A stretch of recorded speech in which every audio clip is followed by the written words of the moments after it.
Yummy. The coffee's good this morning.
Yo, yo, yo, yo.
Guess I should be watching the timer. 1 minute.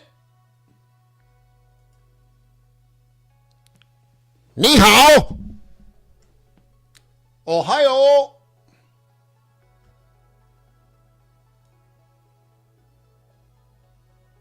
Good morning. Let's get you up to speed on a rapidly shifting market landscape. Hang on, Wayne. Hang on. Hold your horses, Wayne. He's fired up.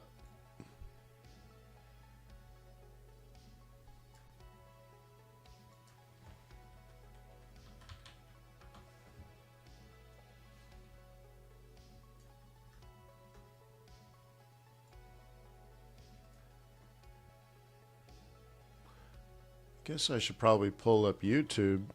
YouTube.Forex.Today.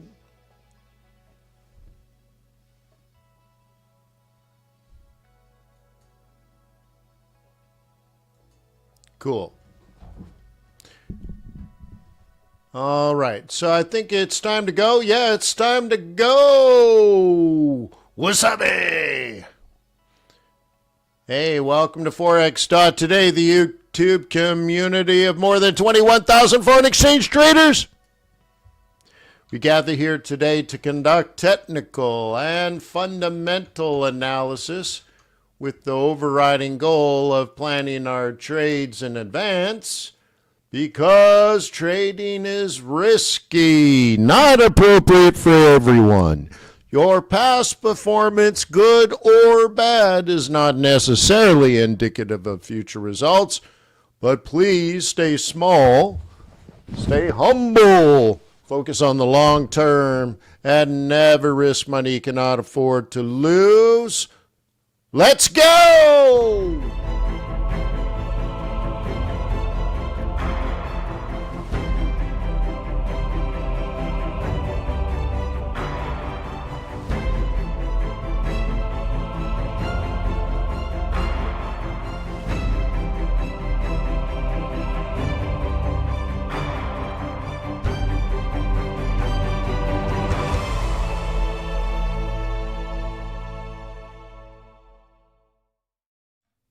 So, guten Morgen. Yeah. Hey, my name is Wayne. Good to see you.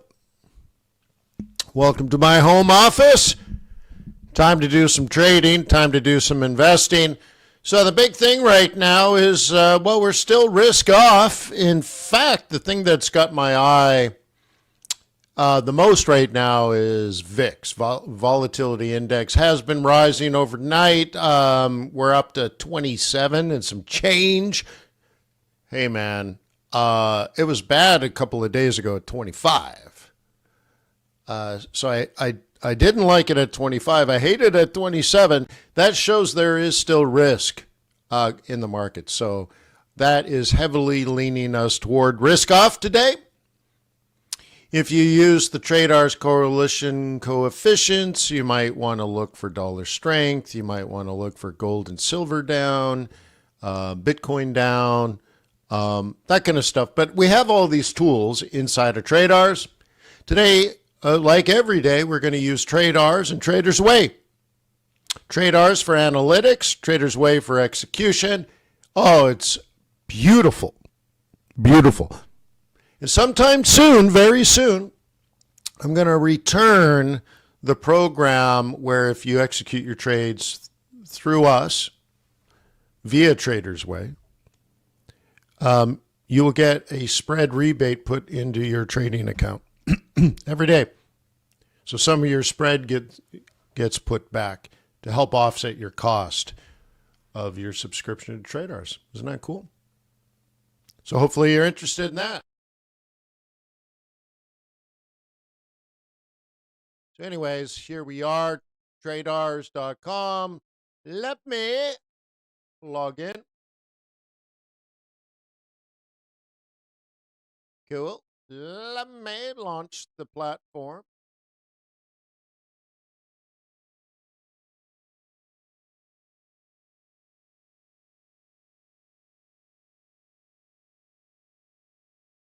Cool.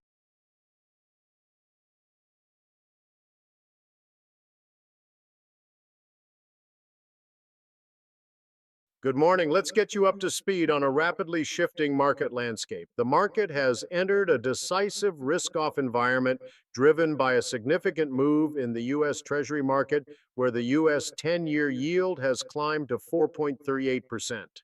This upward pressure on yields has catalyzed a sharp retreat from risk assets, leading to substantial declines in major equity indices and a broad strengthening of the U.S. dollar against high beta currencies like the NZD and AUD. Biggest movers right now? Silver, platinum, and Ethereum are down. Volatility index and U.S. oil are up. So imagine you started your day like that. Every day you log in and boom. And throughout the day. Every hour, so you can see at 8:55 this was updated. It'll update again at 9:55. But right then he's like, it's risk off. Treasury markets are up.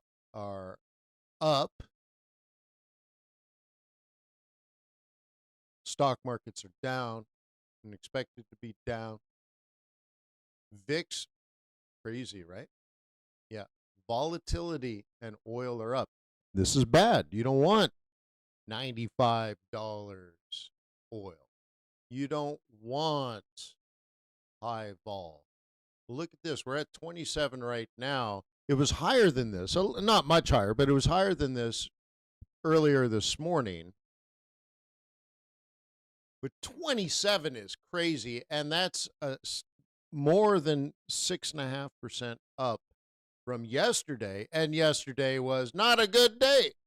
We were still generally risk off. Stock market is down. Bitcoin is down. Not just below 70, but we're poking around and getting, let's say down to 69, 68, 70, 67 again. Holy smokes. Gold has dropped a couple of percent, 2.5% this morning. And that's actually a slight improvement. Oil up 4% in one day. Dude, we were just sniffing at 88, 88. And now, earlier this morning, we were at 95. So at the stock market open here, we're fluctuating, aka volatility. But, oh my goodness, dollar strength. Look at these. Okay.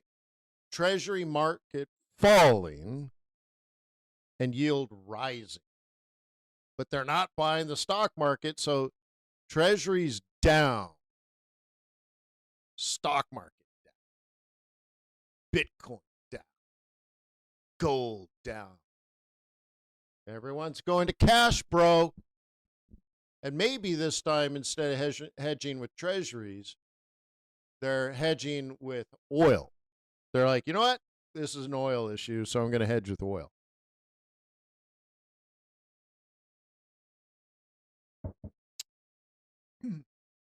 What do you stink? Smell like a plan? Good morning. Let's get you up to speed on a rapid. Sorry, that's my back end. I like your back. No, I mean Aiden's back end. Ooh, even better. No! Shh.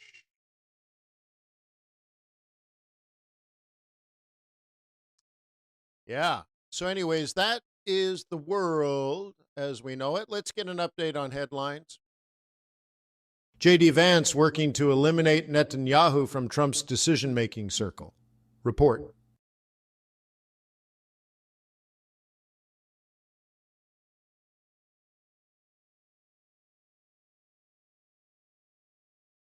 A little slow.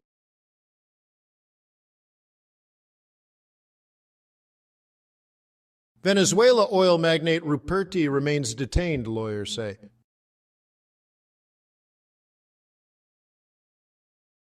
This is just too slow. I'm updating the back end. Yeah, I'm updating the back end right now, and so it's a little slow. Yemen's Houthis ready to join Iran war if needed, raising new shipping risk. The Houthi mamas are going to join the war? Good, let's bomb them for a while.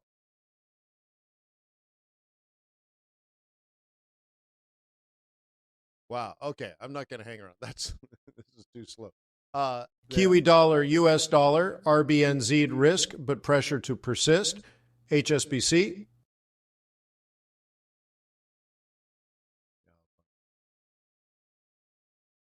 Might just be the voices, though. Too.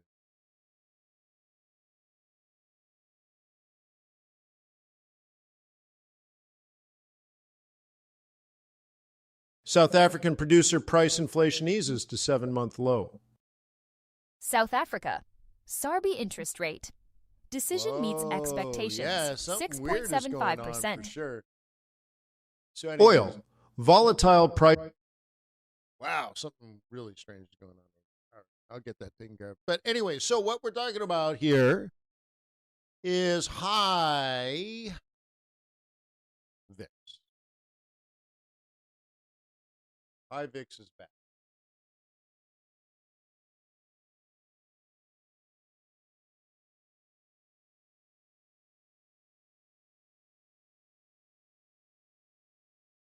So, what do you want to do about it? Well, you want to watch VIX throughout the day, but if VIX stays above 27, so 27, yeah, above 27, because it's up 6%. I mean, the risk here is it drops from 27 to 25. Well, that's risk on. So this is why you want to pay attention to that level. If VIX is going from 27 to 29 in the New York session, it's risk off, sell the stock market, sell crypto, sell metals. But the opposite is true. If suddenly we're going from 27 to 25, in the New York session, then those things have already sold off, so now you're buying those dips. Cool. Yeah, for sure. And as Aiden had told us in the SITREP report, that in that scenario, selling Aussie and Kiwi have worked very well.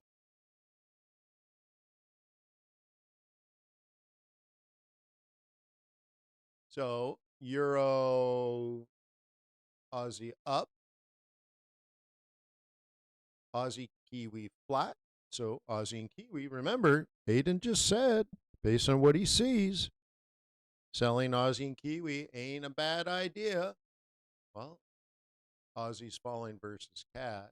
Aussie is falling versus dollar, which is really the perfect match of this risk off. Risk off, you sell high risk assets. You sell your Aussie, and you buy low risk assets. You buy dollar. So Aussie dollar's the perfect one, and well, that is happening. Aussie yen down, very risk off play. Aussie Swissy down, but we have this intervention potentially going on. Look at that bounce actually there on the hours. It's hot. It's hot. And pound Aussie probably up. Yeah. Well, there you go. Well, that's been going on for days.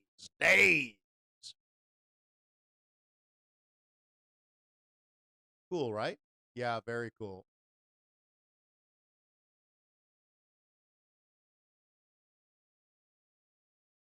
Okay. And that's what we've had set up for quite some time now.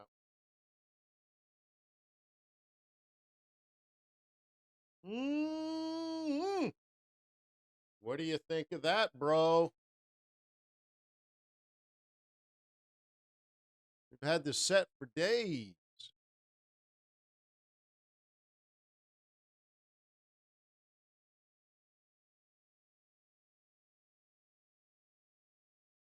Mm-hmm.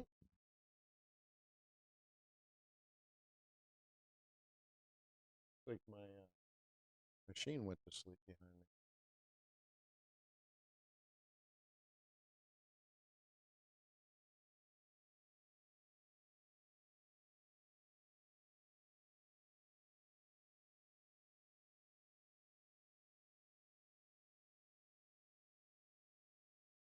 So what do you want to do? Do you want to sell Aussie? Or are you more interested in Euro Kiwi? Sorry, not Euro Kiwi. Euro Swissy.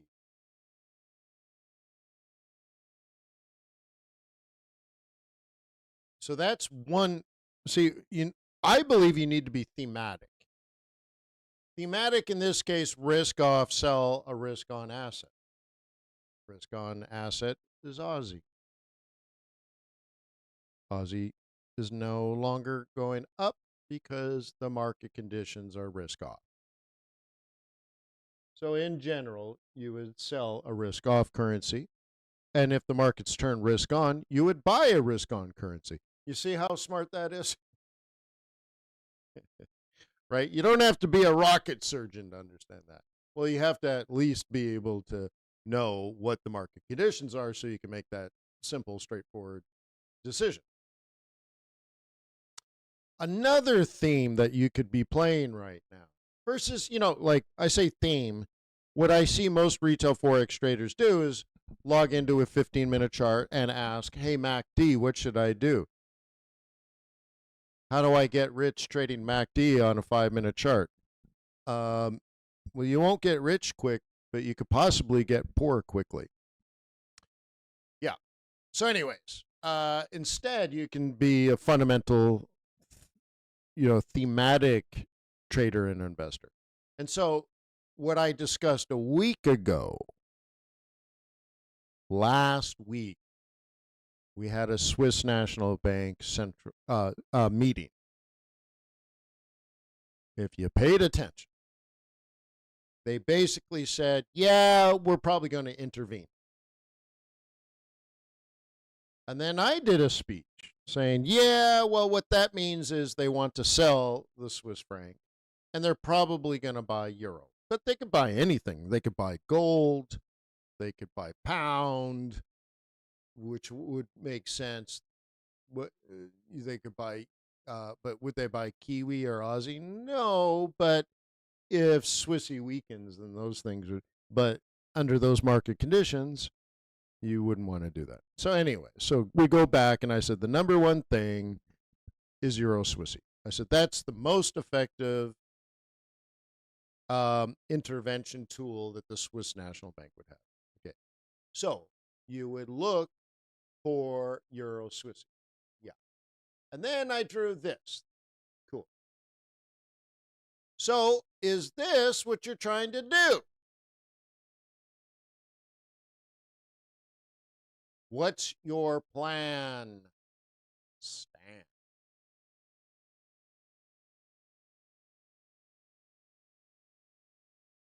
Okay, what's your plan, Stan?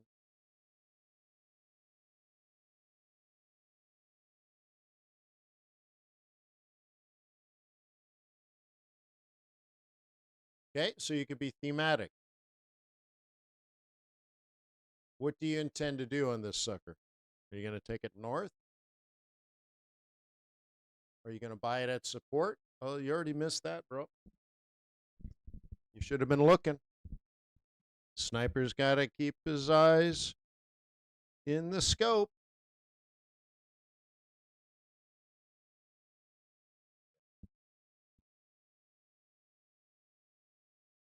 Hmm?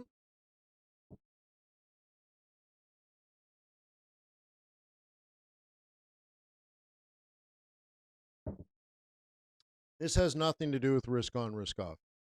Although the risk off scenario, meaning VIX up, oil up right now, would do the trick. If that occurs, then Swiss National Bank, the SNB, are more likely to intervene than to not.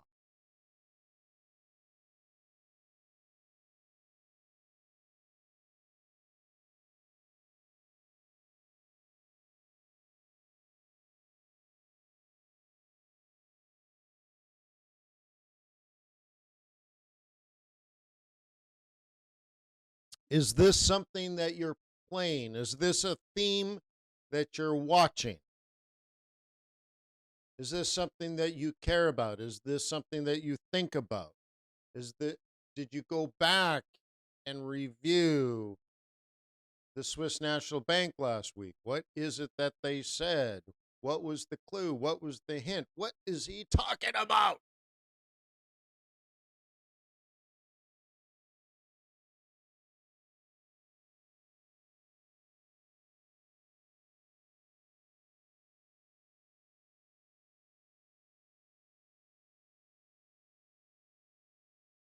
Mm-hmm. So that's a big, fat, giant maybe. Good morning, madam.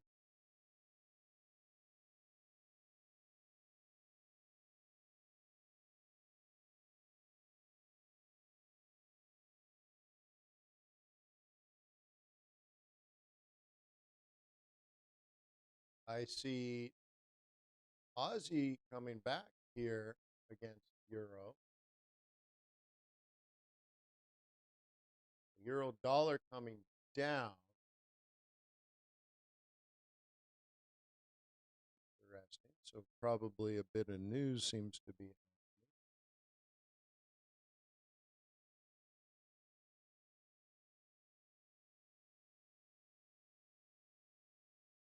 Iran officially responded to Trump's peace deal. No deal.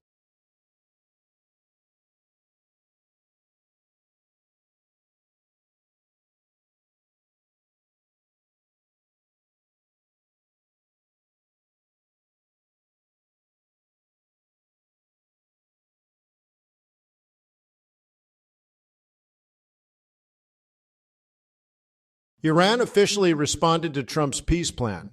No deal. Gemini. Cricket. Wait, make it a little louder. Gold. CTA selling risk and structural cracks. TD Securities. JD Vance working to eliminate Netanyahu from Trump's decision-making circle. Report. Venezuela oil magnate Ruperti remains detained, lawyers say. Yemen's Houthis ready to join Iran war if needed, raising new shipping risk. Kiwi dollar, US dollar, RBNZ'd risk, but pressure to persist. HSBC. Marex Group, FY25 pre-tax profit surges, stock up. South African producer price inflation eases to 7-month low.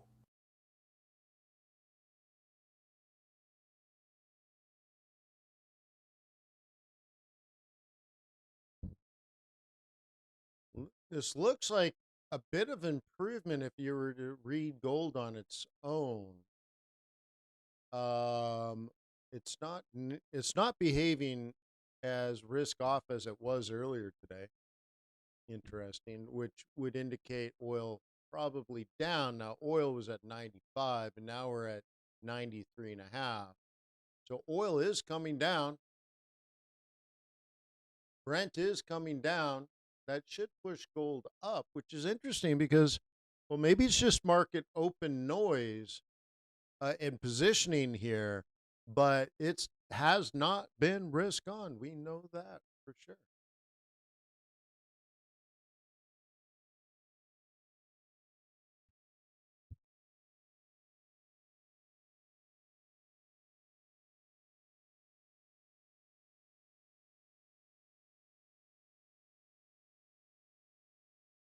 Probably want to connect these dots here, in this case, lines, and then you want to connect these up here, and then you want to connect the ones up there. Now, why do we do this? Well, those were all where all the orders were.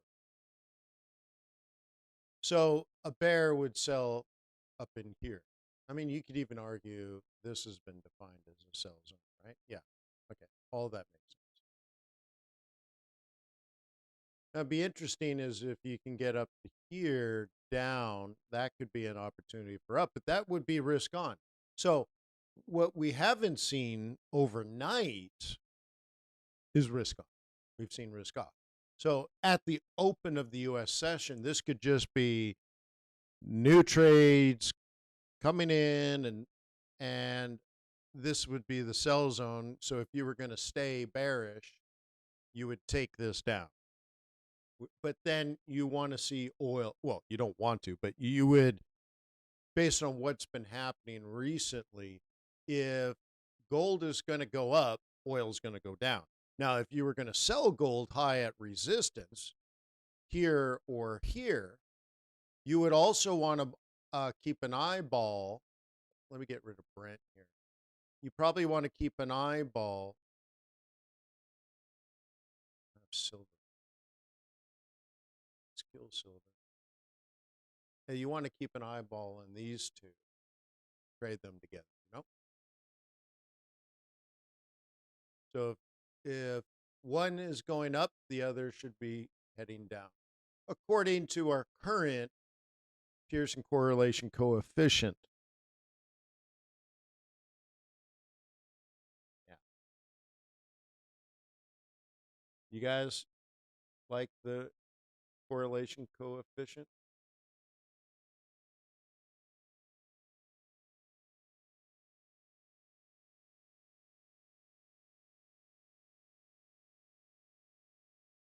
Okay. So how do you do that?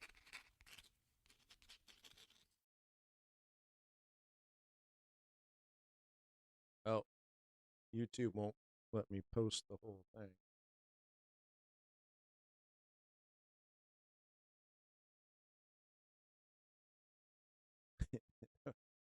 Yeah, apparently YouTube doesn't allow large messages. Huh?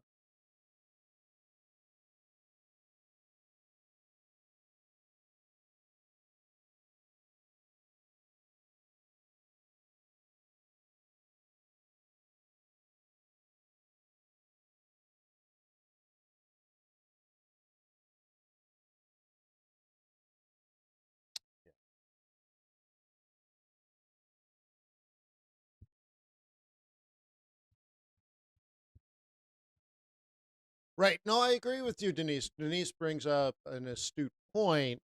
Swissy's been strong for a very long time. Well, it's the best fiat currency in the world.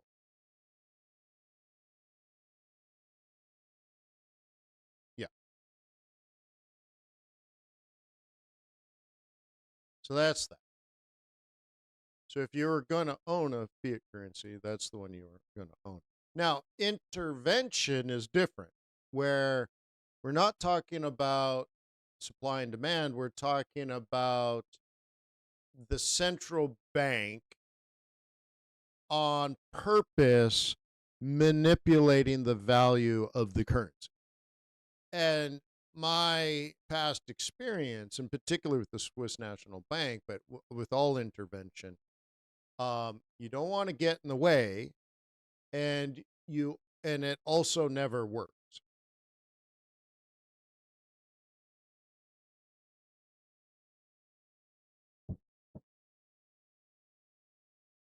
Oh yeah, Greg makes an interesting point. Yeah, uh, but you know what?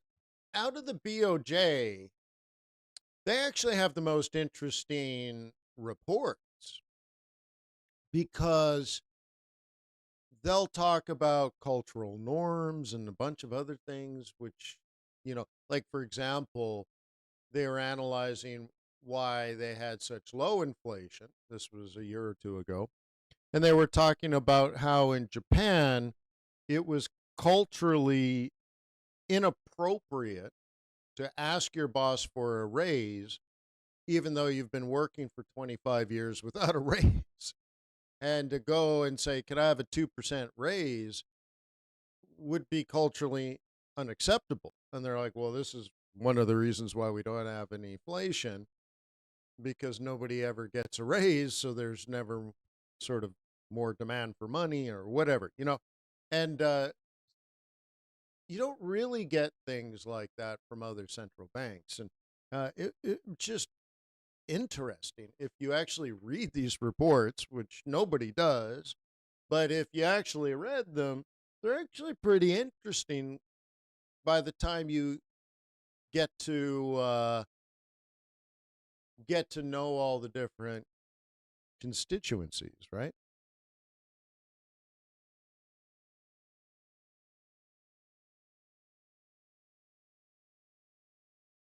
Okay, there's the sell off. This is what has been going on.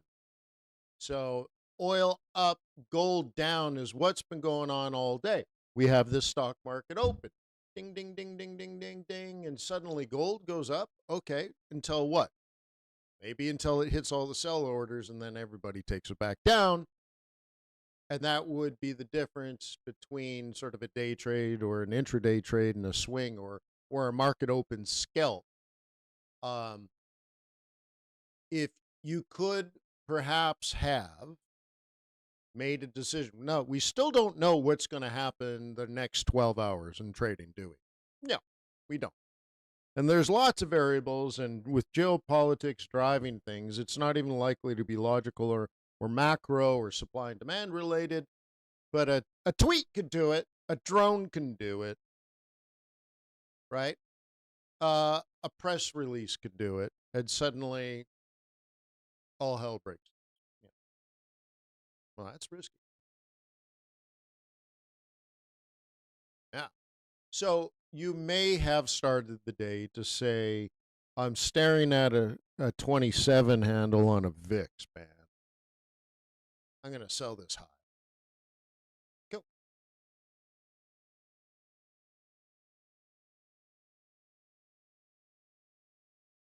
And I'm absolutely okay with that.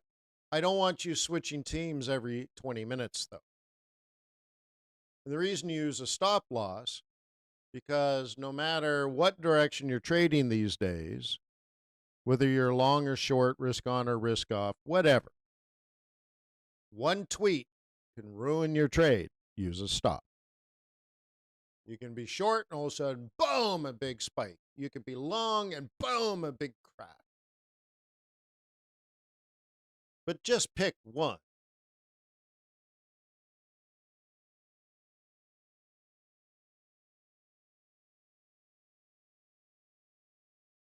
Yeah, Greg, that is true, but I think that's more to do with China than anything. So so selling off the Aussie, and then by the way, just historically, um, waking up in the morning and selling Aussie is a pretty normal thing to do.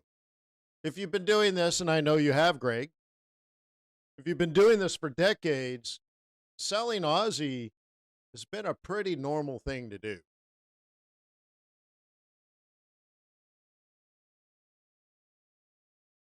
But if there's a global risk on scenario, okay, if that's a big if. So, the United States economy is kicking butt, and Americans are spending money, and they're buying BMWs and they're buying crap from China. What are we going to see? We're going to see weak U.S. dollar. We're going to see a strong euro. Uh, you're going to see people traveling to the UK to get bespoke suits made, or at least me. And then what else are you going to see? People are going to buy big TVs and new luggage and whatever you buy from China, which is everything in Walmart, right? Cool. And then you will see Aussie benefit from that. Probably. But if things turn bad, and they often do turn bad, and they often have been bad, you wake up in the morning and you sell the Aussie. What can I say? This can't be new news, right? Yeah. Also, buying Swiss franc with global risk is a pretty normal. Yeah, pretty normal. And if you look at the trend, I mean, if you just dare to go to a weekly chart on Swiss franc, like Denise, and she's like, yeah, okay, we got some intervention maybe by the Swiss National Bank, which would weaken the Swissy, but the Swissy's been strong for like ever. Wait, I was trying to quote um, Frozen. I don't think I did a very good job, but it's been strong forever. Well, that's what I'm saying. Intervention would weaken the Swiss franc. Yes. And I said I would never get in the way of that. True. What did I also say? It never works. What never works? The intervention. So let them intervene. By all means, Swiss National Bank, intervene. Buy some euro. Cool. I'll go long euro something. Probably euro Swiss franc. I'll do it for a while. I'm not going to short into intervention. No, no. And that's what I said. I don't get in the way. I ride the wave. But, and that's a big but, at some point when I see it fail, I'm going to sell and hold.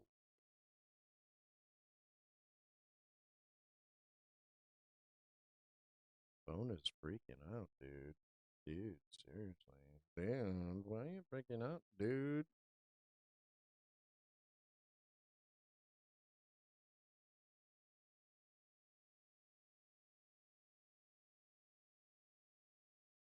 Jeremy spoken, clear as today.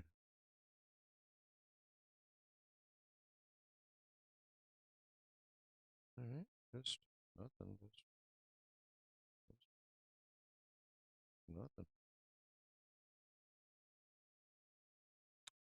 Oh yeah, I have an investor conference to go to pretty soon. All right, so I hope you're happy, dude. I hope you're happy. Everybody doing good? Nobody clicked the thumbs up button. You're hurting my feelings. I told my mother I'd hope to get at least 15 thumbs up today. 15. She's going to be so embarrassed for me. Oh my God. The bar was set too high. I'm sorry. Yeah. Look at our oil. Oil, oil, oil. Hey, Brian, that is a head and shoulders. All right. Well, I can't grab some. All right. Okay. We're at the neckline. Cool. Yeah. In fact, if you refresh, log out, go back to tradars.com, log in again, you'll be fine.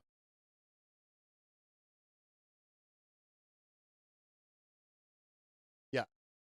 And by the way, I did get your email the other day. I did log in. I confirmed everything. You should be good. You should be good. All right. So there you go. One way to look at this. And by the way, what I was commenting on, we had a discussion earlier today at the internal TRADARS webinar, was a definition of a head and shoulders. And it was like, oh, I see a head and shoulders. And I'm like, wait, that's not a head and shoulders. Really? Good morning. Let's get you up to speed on a I guess I need to publish then. Hang on. Let me publish an update here. He was working on some things, but I know on the back end it's been fixed. Let me publish again. Jeremy spoken place today. All right. Log out, log back in.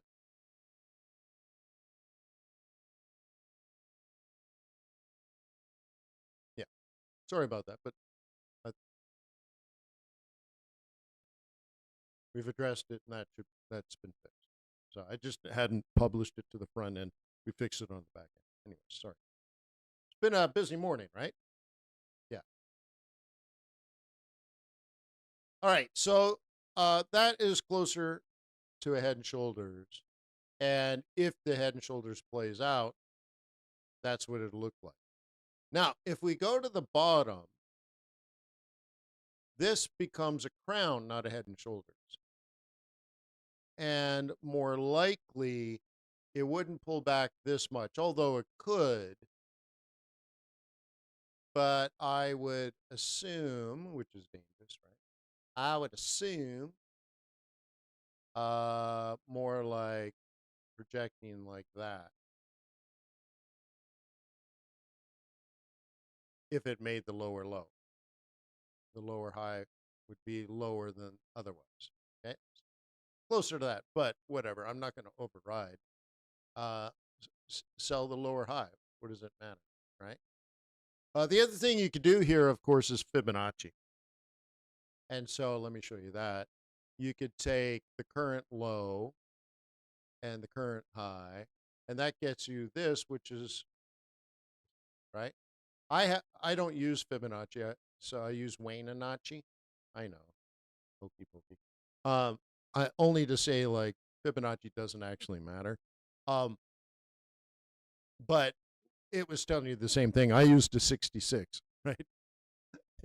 66 is fine. You could use one standard deviation on this 5-minute move. You can use the zero lag moving average, and you can even change the zero lag and don't use a 21. Use a 5, whatever, dude. Up here, you see, up here is the sell. Not up here, up here. Okay. So let's draw it this way. This is too high for a sell because that's 100% retracement. So you could use the moving average. You could use one standard deviation, two standard deviations. You could use Fibonacci. You could use, well, we're on a 5 minute, so daily pivot points wouldn't work. You could use this level. You could use that level.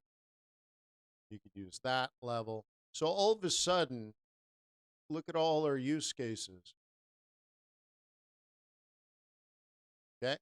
So how about somewhere around there?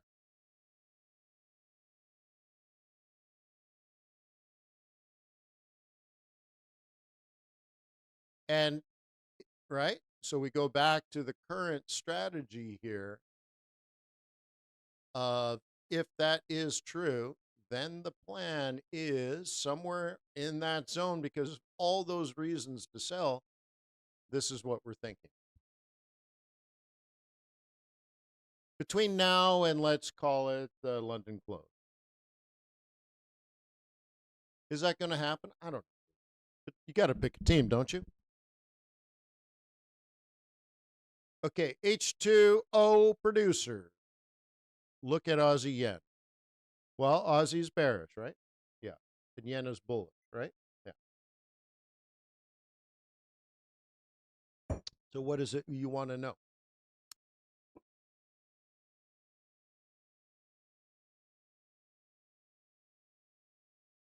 You see, guys?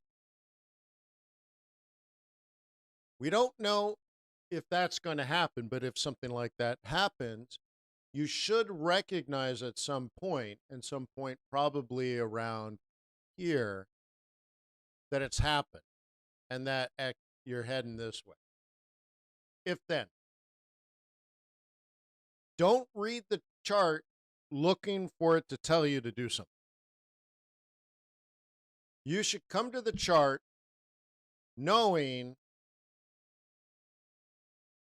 what you intend to do. Doesn't matter if you're right or wrong. Doesn't matter if you used a flip of a coin. I've been teaching this forever. Just flip a frickin' coin. Something. Make a decision. Is this falling? If so, then plan it. And if it does something like this, take the shot. So I will reverse this. I'm going to say up.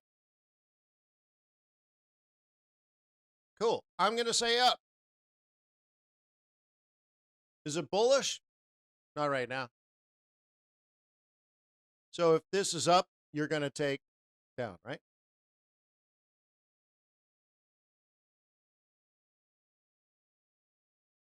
So then how do we rank it? Well, okay, TRADARS does that for you, by the way. Okay, but you're saying yen strength is wonky. All right, well, they got a unique situation going on, right? Right, okay. So then your other choices are Swiss franc and US dollar. Switzerland has told us they don't want you to buy the Swiss franc. So you could argue that's wonky. So now you're down to the dollar. And dollar is directly impacted by the U.S. war on Iran. Oh, and Israel. Are you trading the shekel, by the way? But anyway, so reserve currency, general safe haven, so on and so forth. So traditionally, Aussie and USD would be the perfect risk off play. But we already know that. We already have that data. It's already there. So you don't need to ask me about Aussie yen. In particular, if you're like, well, you think it should go down under current market conditions, but you're not so sure about yen. Good. I don't disagree with that. But you have the data to then say, well, something else. Now, the other thing I'd say is if oil was going up, which it currently is not, but if it turned up again, how about Aussie CAD down?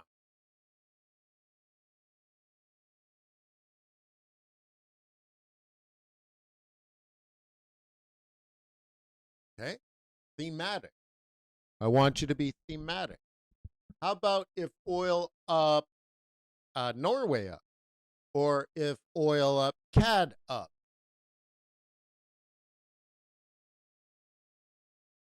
Yeah. If oil up, CAD yen up? Yeah, that's plausible. Okay. You can see what's happening while we stabilize around $95 a barrel. Yeah, it was 88. Now it's 95. Well, it was 120, but now it's 95. So, but what's the logic here? If oil stays elevated, Canada benefits from selling their oil at higher market prices. More money flows to Canada.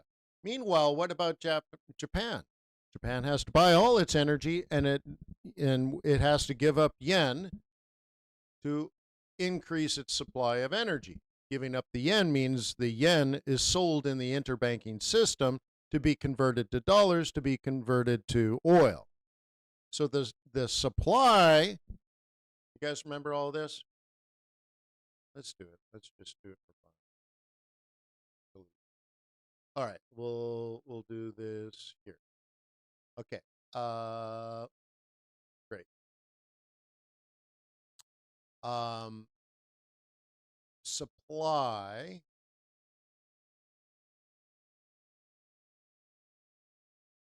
Don't worry, I'll label it. I know you're freaking out. I am going to label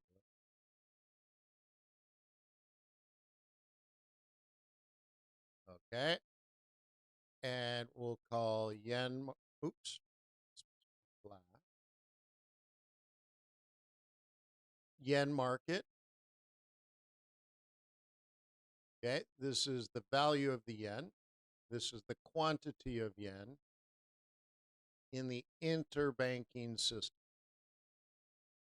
aka Forex, the Forex market. Okay, and this is the supply one. This is the quantity one, and the value one. I usually put it as price. But let's do that. Okay, this is the yen, just the yen index, the yen versus everything. You see? All right.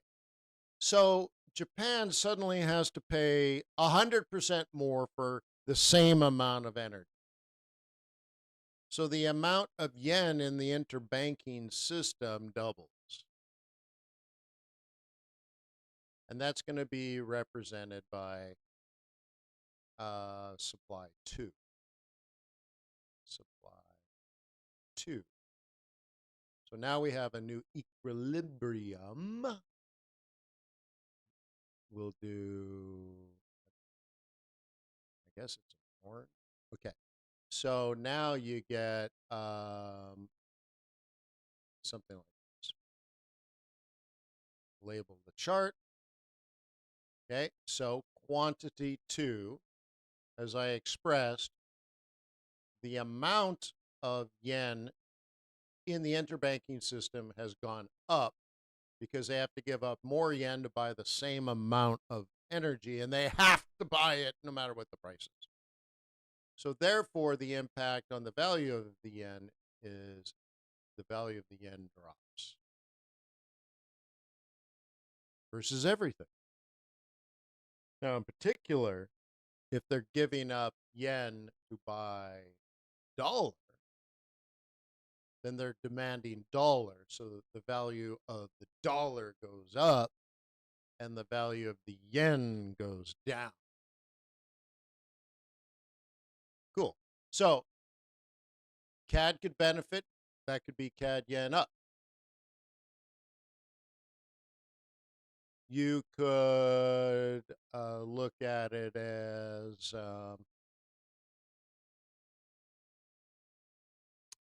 USD yen up. Because to buy oil, yeah, it benefits Canada, but if you're buying oil, oil is priced in dollars. It's part of being a reserve currency. It's awesome. We call them petrodollars. So if Japan has to pay twice as much for oil, they need twice as much dollar.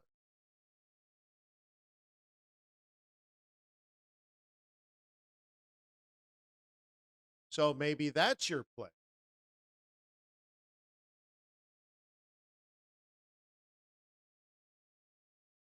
Okay, yeah, good call. Would they try to intervene? Once again, they could, and I wouldn't get in the way of it. But the other thing is, in my experience, it won't work. So I'll let them do their thing, and then I'll intervene in their intervention.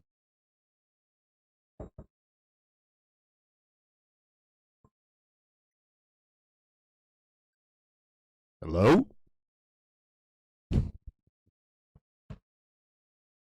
Ba, ba, ba, ba, ba, ba, ba.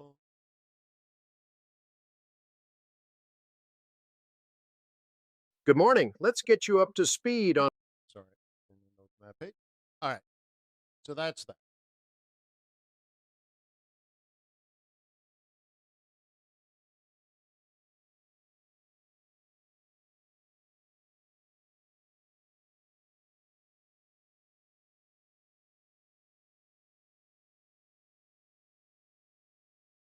So once you make a decision, it's not about being right or wrong.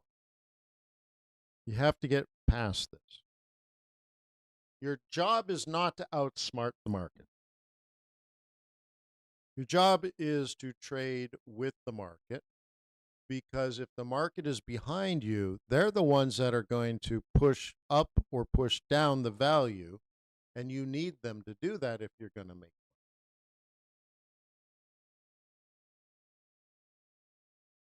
So you need to figure out what you're doing, in particular what everyone else is doing, and try to align yourself with them.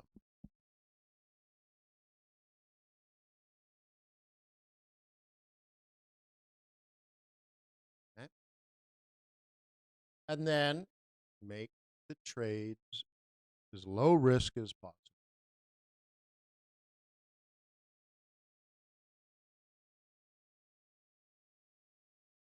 Apparently, pivot points are important. Huh?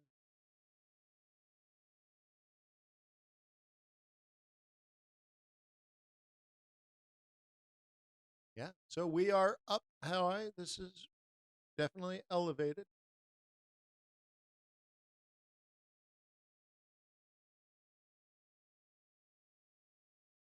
What you should be asking yourself, because you're upset, right? You're like, oh my God, we're right here.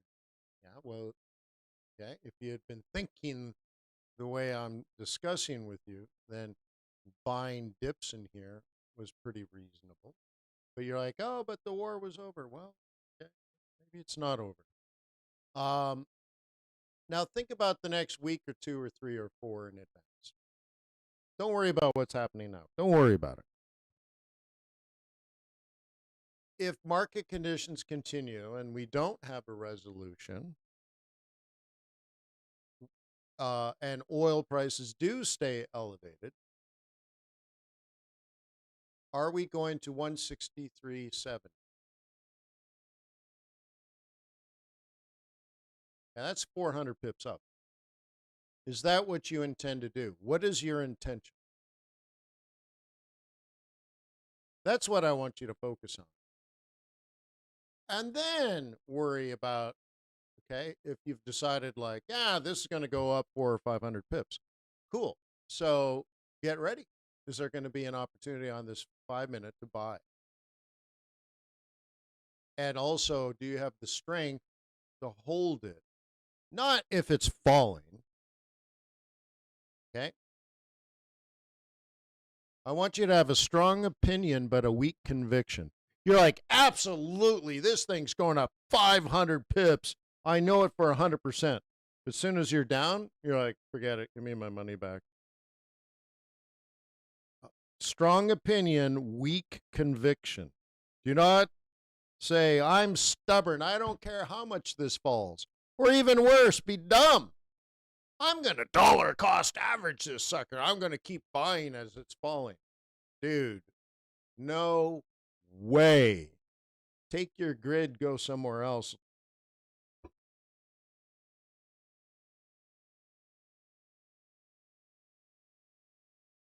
Huh? You compound your winners, not your losers.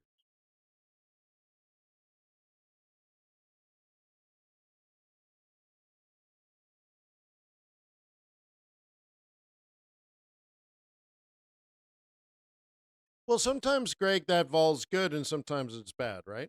Sometimes it's not good. So it's twice is up and twice is down.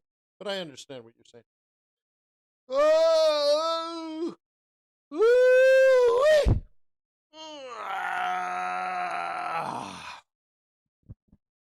10 o'clock in the morning.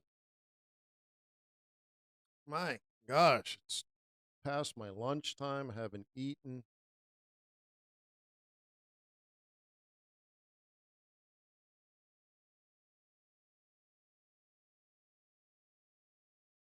I'm going to have to eat pretty soon.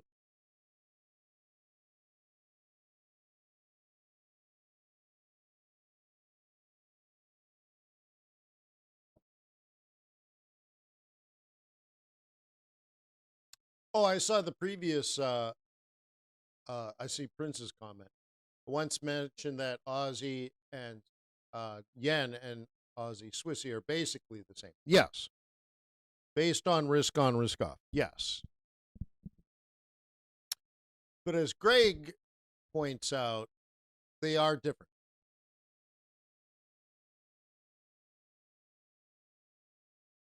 Greg says, yeah, with the higher ADR, higher vol, yeah, you need to make the pips. Without a doubt. Not necessarily if you're doing carry trades, though. But my point is you need to be ready for the bigger downs as well as the bigger ups. Yeah. So and if you're doing shorter time frame stuff, for sure, because you're like, well, if both trades are the same and one goes up 50 pips and the other one goes up 25 pips, you're like, well, I'll take the 50 pipper every day. Yeah. But what if instead you were building a basket of Aussie trades and you would want to distribute and get an average ADR? To say when things are bad, Aussie Swissy will fall less, but when things are good, Aussie yen will rise more. But on the whole, it feels good.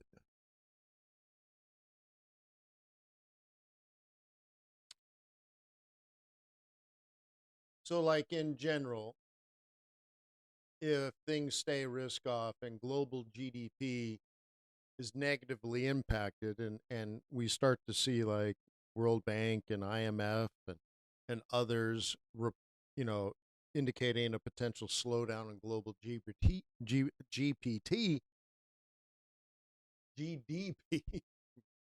chat GDP, GDP, then you would wake up in the morning and sell the Aussie dollar. Now, do you sell it versus dollar, yen, or Swissy? And the way I look at it is yes, but also probably CAD, probably Kiwi, probably pound, probably euro, and I end up creating an Aussie index. And I sell Aussie and convert it into anything but Aussie. But also then I say, well, there could be a correlation to this. Okay, what would that be? Well, if Aussie's coming down, Kiwi's probably down. Okay, so now I don't want to put that in the basket. And if Aussie and Kiwi are down, what is the correlation of like the Canadian dollar being down? And I would assume that's high. But again, with TRADARS, we can just look that up and you're like, oh, okay, I don't want to be long CAD either. And now you start whittling it around and you start making your own index and you're trying to make it logical and all that kind of stuff.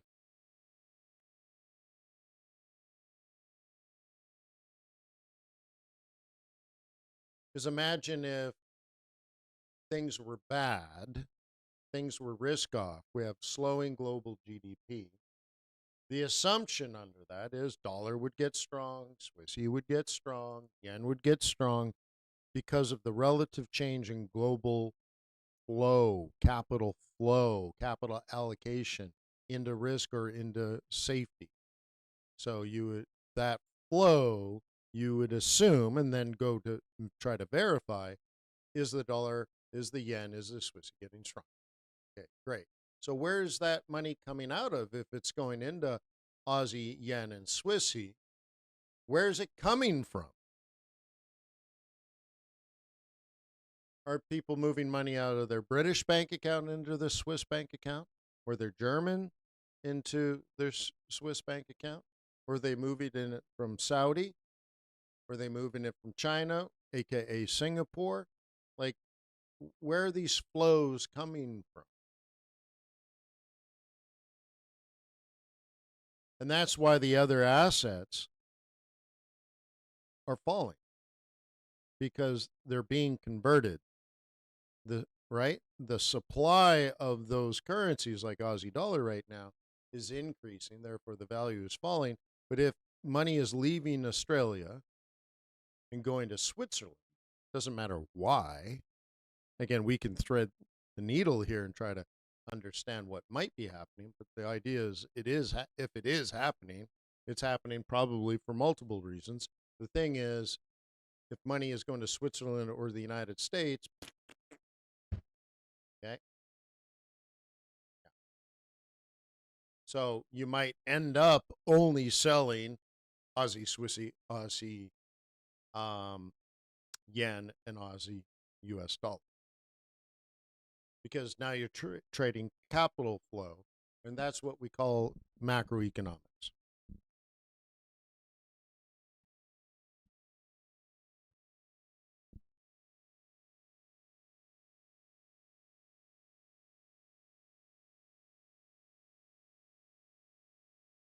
Cool.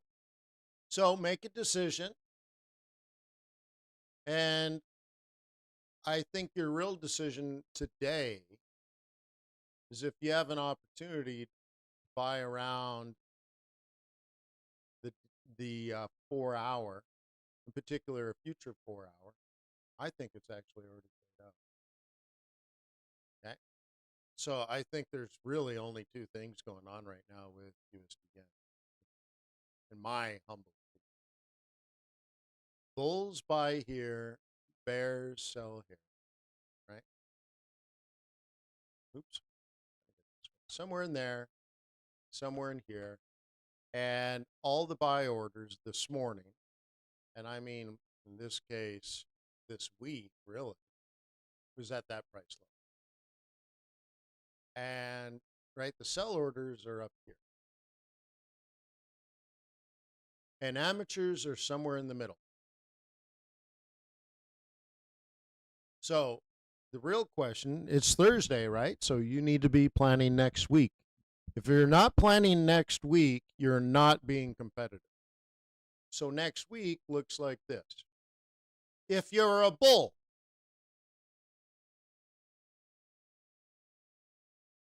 are you a bull?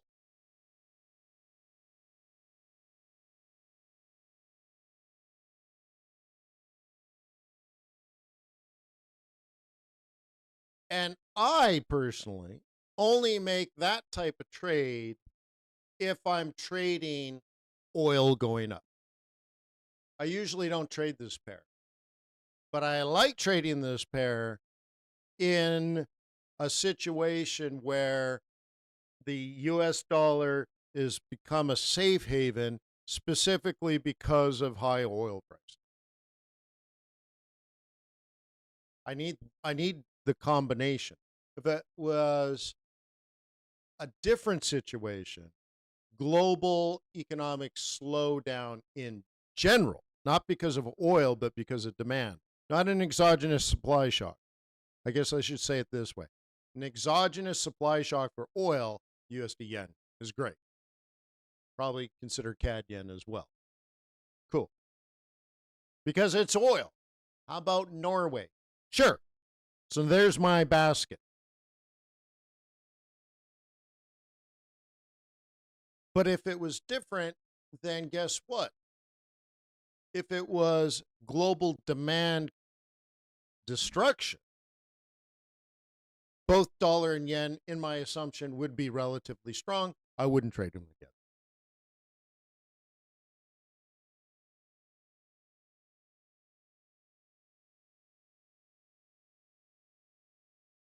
So now we can go to, let's go back to here for fun. Isn't this fun, everybody? And okay, this is the crushing after the war. Okay, got it. What I want to do, I think Traders Way has it. Noki yen. Do we have Noki yen? Noki yen.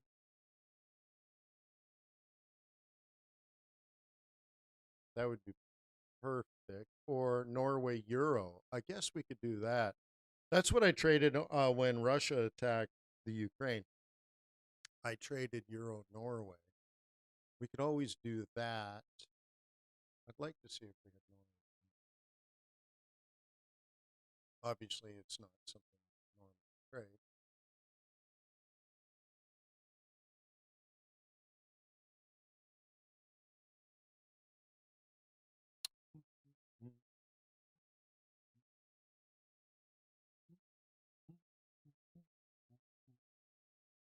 Ba ba ba ba ba ba ba ba ba.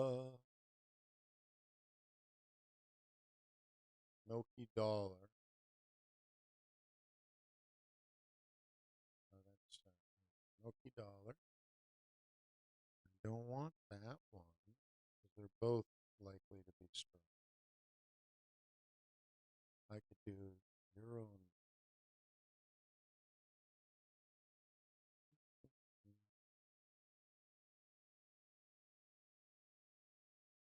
wonder how else this might be interesting. Yeah, Singapore yen under that situation. But I don't see the. I must be really missing pound Noki euro. Yeah, see that makes sense, right? We've already hit our annual target on this one. So why does this make sense? Because of geopolitics and the war in particular with Iran and some damage at some nat gas plants in Qatar or Bahrain, can't remember which one. And the inability of moving nat gas as liquefied natural gas, LNG, through the Straits of Hormuz, this creates a shortage of energy in Europe in particular. The United States doesn't have a shortage of energy.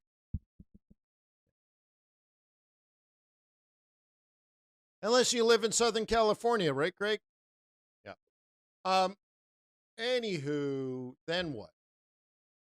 Money needs to leave Norway to find an alternative solution to energy, an alternative, an increase in demand in energy not from the Strait of Hormuz, potentially Norway.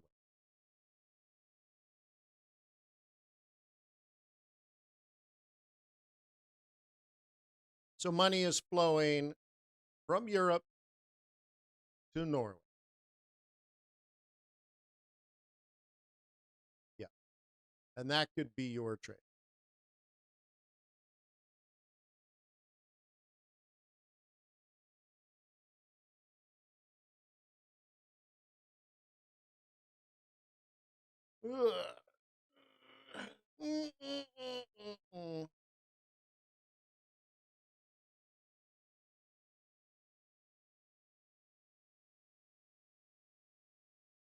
Yeah.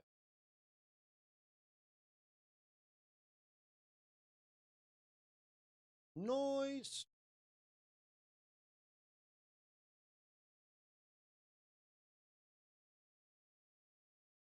Hope you like it.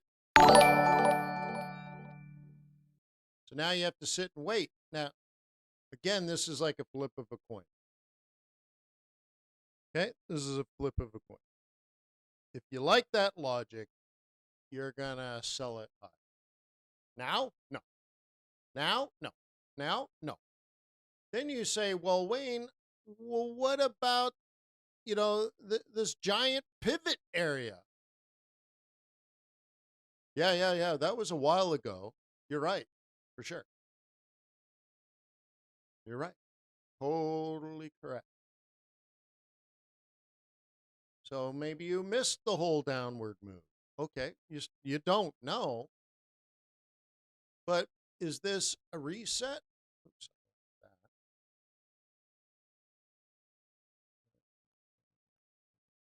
Okay. Is this a reset to the downside? Maybe.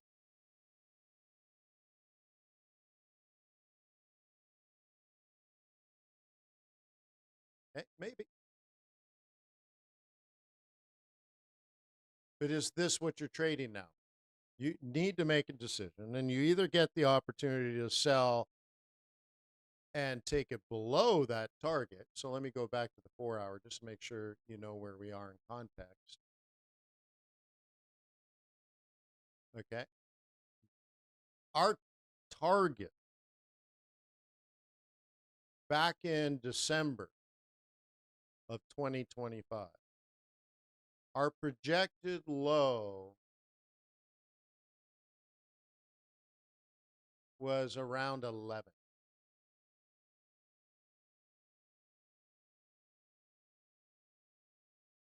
And we've hit that.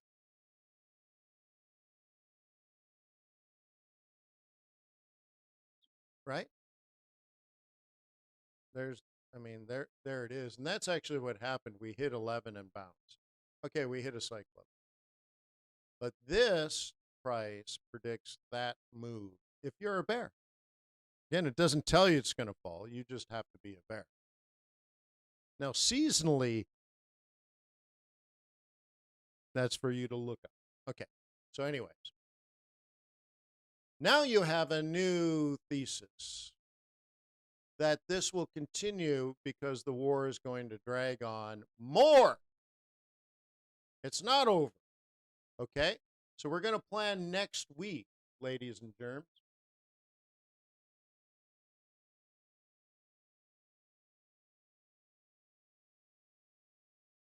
How does that look? Okay? Well, we're very elevated.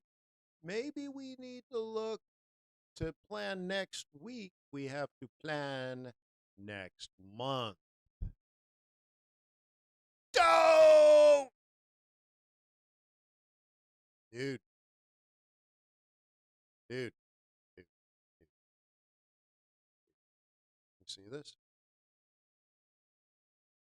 This is the monthly sell, and this was the target. This is what I was talking about before. This, if you're a bear, is straightforward planning. That's well, wait. Yeah, that is straightforward. Yeah. Okay, that is Mark. We hit the target, and then what? Trump said something. Oh, is that true? Or maybe we just hit the actual target. Then what? So we had this massive rally, and just check it out. Like, it's insane, the accuracy. This was all drawn before any of this occurred, by the way. So what's my point here? This predicts the future and it's that accurate and it's going to make you millions? No. But what I can tell you is other people knew these prices. Like the algo, for example. You're like, it's all about algo. Okay, well, the algos had this programmed in. This is what this says. For those trading Euro Norway, they had it pre-programmed. And we're talking about just a handful of pips accuracy, either side of the trade. Sell, exit. maybe sell again.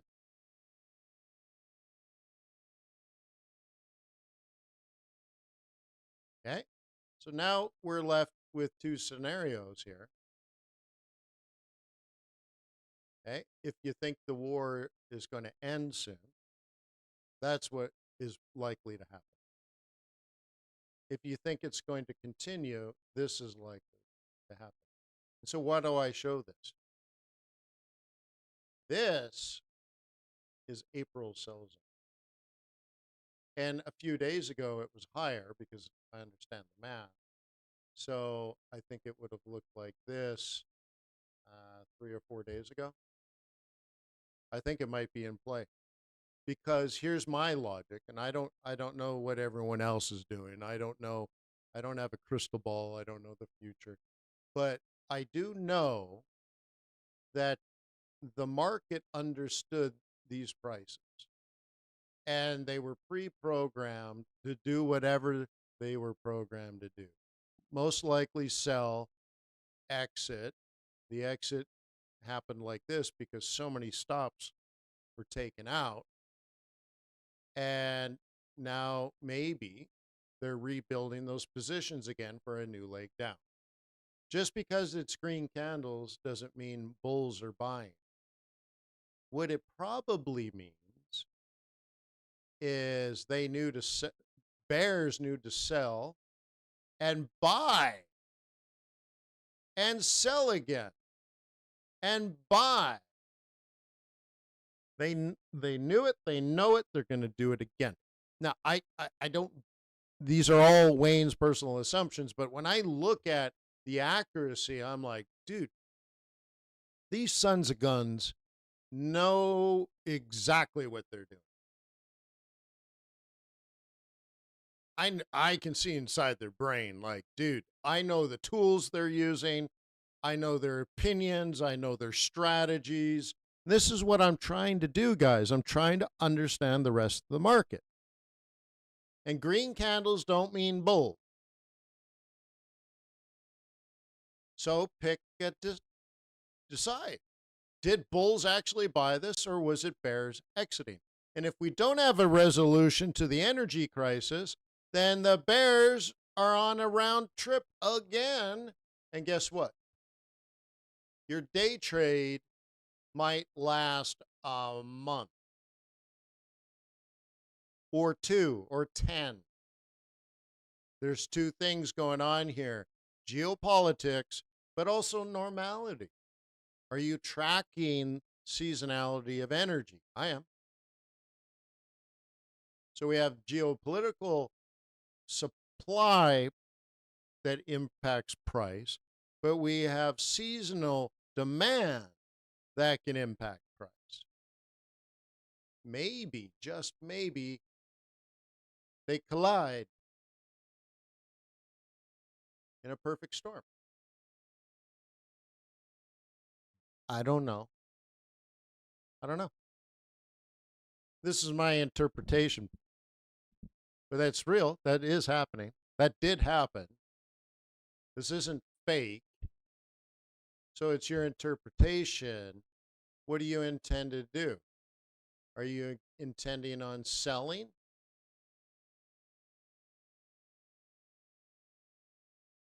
Yeah.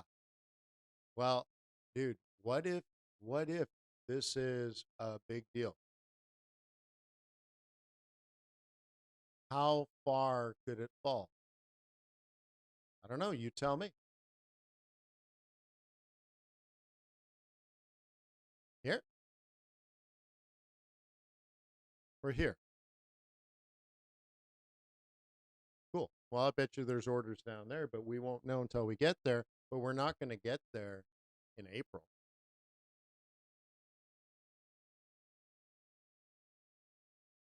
On a weekly chart, we're basically just selling the 5 EMA.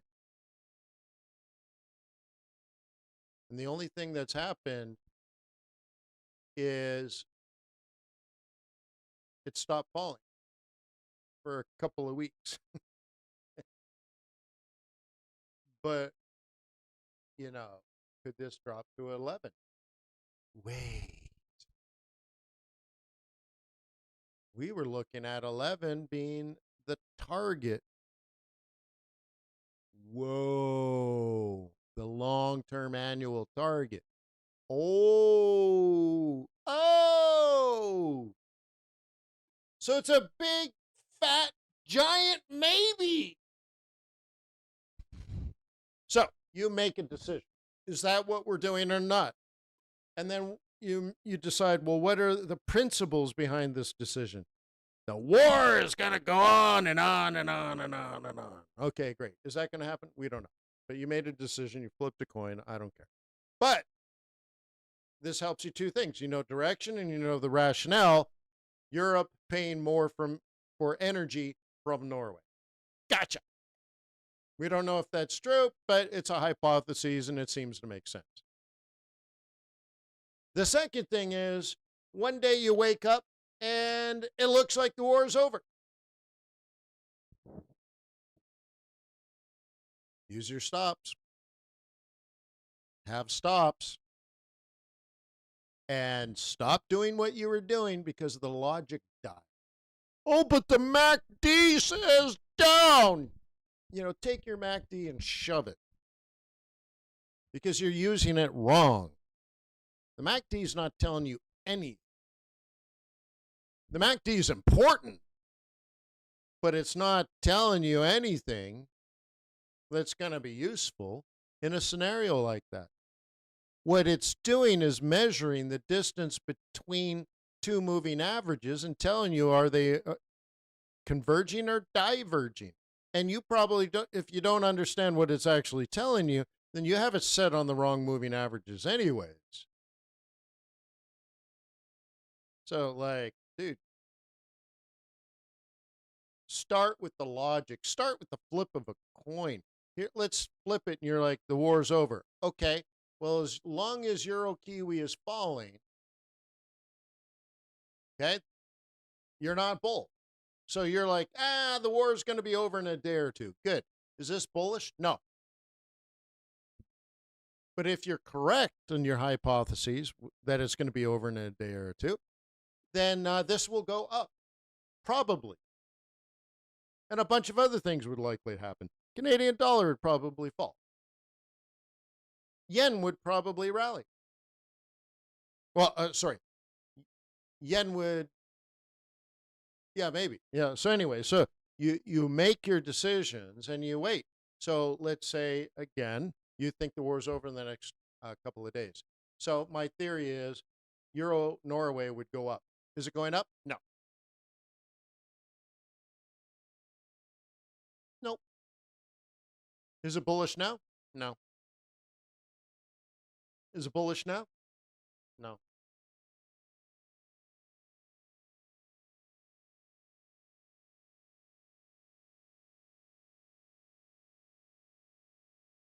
Okay. So I think I've gone too long. It's almost 11 o'clock in the morning. I'm sorry that I've taken too much of your time today. I appreciate you. Thank you for your patience with me. Thank you for your loyalty and the respect you show me every day. I really hope and intend that our discussions every morning are important and relevant, and it provides not just perspective, but truly an education, because I've made a lot of mistakes. And the thing is, I've taken time to try to learn from all the mistakes. And so part of what I'm sharing is to get you, the 20 years of experience that I gathered, good, bad, and the ugly, but to get the 20 years of experience more quickly. So I show up every day. I want you to succeed, and I want you to be a better trader than I am in less than 20 years. So if all goes right, in 5 to 10 years, we'll be peers, and you're like, you're an ass kicker. And I'm like, this is so good. Okay? But to me, it's rationale, reasoning, data that gets you into a conservative, repeatable trade because, why does that work? Because you're trading with the market, and the market is logical based on macroeconomics. It's logical based on portfolio construction and management. It's logical based on risk and perceived risk or greed. And it's logical based on its prices. So if the market looks crazy, out of control, radical to you, you don't understand.